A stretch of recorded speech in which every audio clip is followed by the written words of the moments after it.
Hello Indie Game Fan, here are a bunch of new releases and updates of interest, beginning with Sunset Roots, a very interesting roguelite management title where you're going on a journey, transporting people and cargo from one location to the next, being atypical of games in this genre with some great art as well.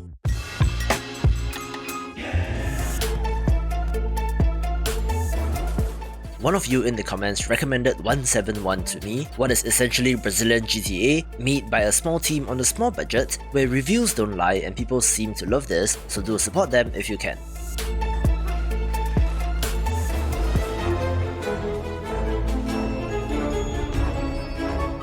This video is brought to you by Dwarven Skykeep, a pixel art action strategy title where you play as a sorcerer, building out your enchanted tower with a fellowship of dwarves as you fend off enemies.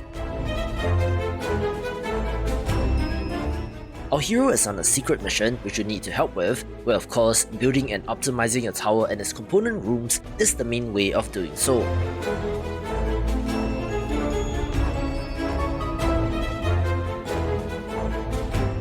There are deck building and resource management elements, so it does involve some level of strategy, but you do also need to provide beer to the dwarves in order to get their help.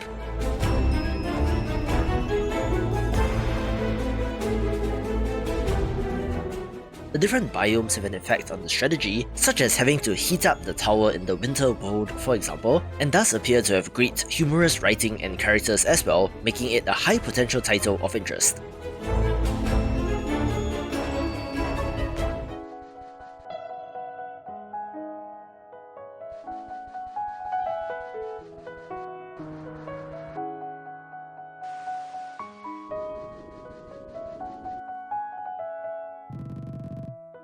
The developer of Torii did reach out to me, where upon first glance, I was immediately drawing parallels to Journey due to the visuals and gameplay, where you are wandering through some surreal landscapes, and it does look awesome as well.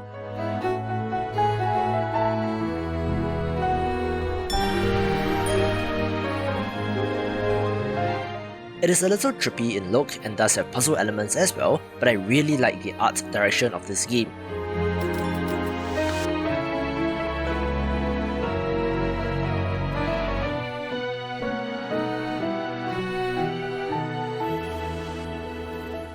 It does hint at some darker elements, but it's by no means a horror game, possibly being a strand game of some sorts as well, so if you're curious, do check it out, where the developer has generously provided an extra Steam key, so fastest fingers first.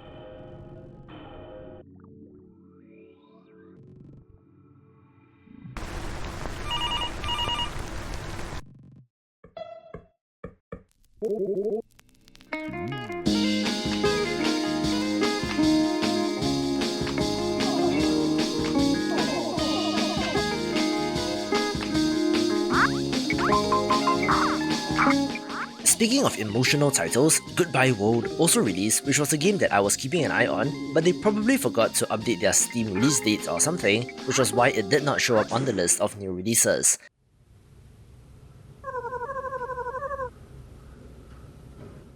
This is a pixel art narrative adventure game about two struggling game developers who have been attempting to make indie games for a living since graduating college, but it has been a struggle so far, having to take on part-time jobs in order to live the indie dream.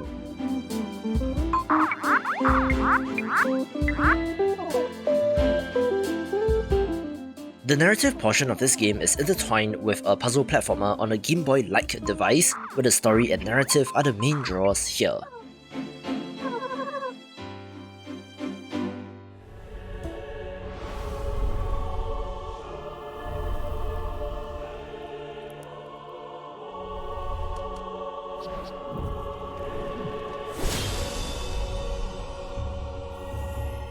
We also had a 1.0 release of Poker Quest Swords and Spades, a roguelite card game which isn't quite a deck builder since you're simply using the classic 52 card poker deck to play, but when multiple character classes and equipment gets involved, you do end up with an interesting combination.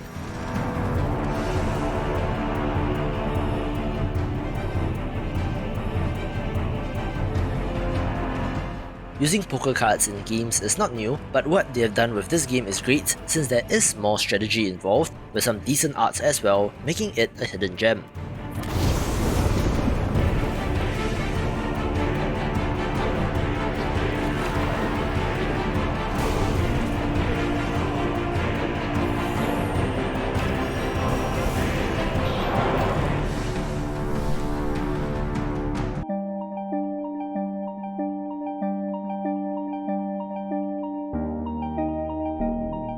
One of the best cozy games of the year so far is APICO, one where you're running a beekeeping operation, and they've just released their latest update. I can't believe it's not butterflies.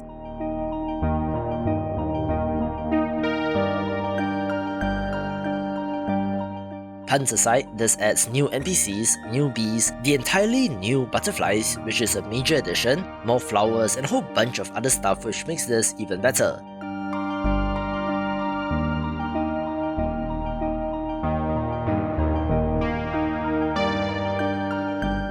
The best part is that this is the first of 3 planned updates, so there's even more to come, where it might just end up among the best in the genre.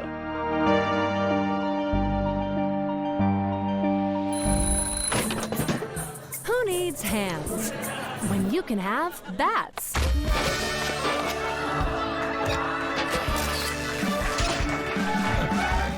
I don't usually cover VR titles, but What the Bat is of interest since it comes to us from the developer of What the Golf, only where they are now tackling baseball instead. You are a person that has bats for hands, put into a variety of scenarios where you need to figure things out, where if What the Golf is any indication, this should be funny and great as well.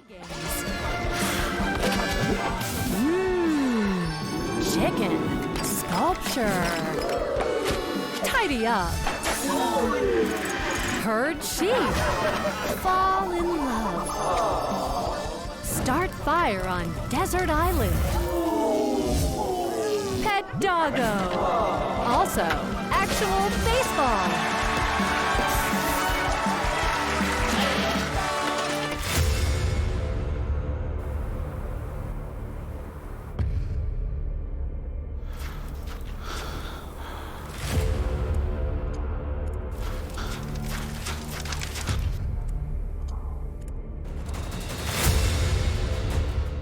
Another 1.0 release of interest is Star's Hand, a survival title set in the desert, where things are relatively low-tech, but there are mystical elements as well.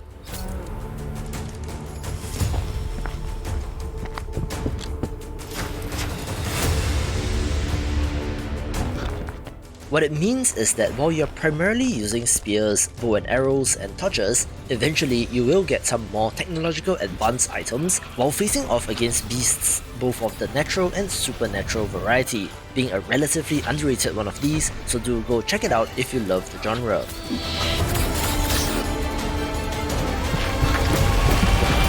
Mania and misery, companions to the last. I'm fairly certain that a large number of you forgot or were not aware that Darkest Dungeon 2 is currently in early access on the Epic Games Store, where it did launch to a mixed reception since it is different from the original, but they are rebalancing and chugging along, with the Eye Monster focus Obsession's Gaze being the latest update, where you can watch this video for more grimdark titles.